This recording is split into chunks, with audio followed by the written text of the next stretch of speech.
പ്രിയപ്പെട്ട സഞ്ജു, നിങ്ങളെ ഞാൻ നമിച്ചു പോകുകയാണ്. എന്തൊരു ഇന്നിങ്സ് ആയിരുന്നു അത്. അർദ്ധ സെഞ്ചുറികളില്ലാത്ത 12 ഇന്നിങ്സുകൾ. ന്യൂസിലാൻഡിനെതിരെ തുടർച്ചയായ പരാജയങ്ങൾ. ടീം മുമ്പ് പ്രഖ്യാപിച്ചു എന്നതുകൊണ്ട് മാത്രം ടീമിൽ കയറിയെന്ന പേരും.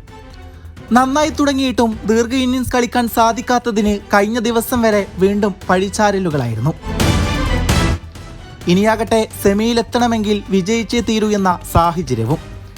എന്നാൽ കൂറ്റൻ വിജയ ലക്ഷ്യമാണ് വെസ്റ്റ് ഇൻഡീസ് ഉയർത്തിക്കാട്ടിയത്. തുടക്കത്തിൽ തന്നെ മറുവശത്ത് വിക്കറ്റുകൾ വീണു തുടങ്ങുന്നു.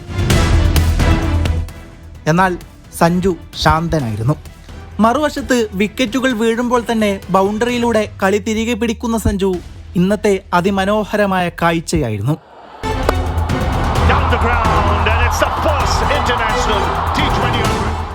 കളിയുടെ രണ്ടാം പകുതിയിൽ ഒരൊറ്റ റിസ്കി ഷോട്ട് പോലും എടുക്കാതെ, എന്നാൽ കൃത്യമായ കണക്ക് കൂട്ടലുകളുള്ള ബൗണ്ടറികളിലൂടെ റണ്ണിറക്ക് താഴാതെ ഇന്നിങ്സിനെ കൊണ്ടുപോയ സഞ്ജു.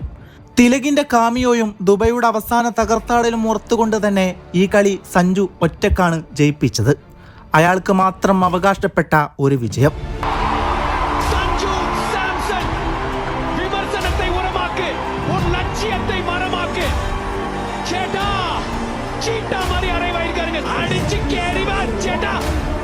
മനസ്സിലായോ സാറേ? മനസ്സിലായി സാറേ.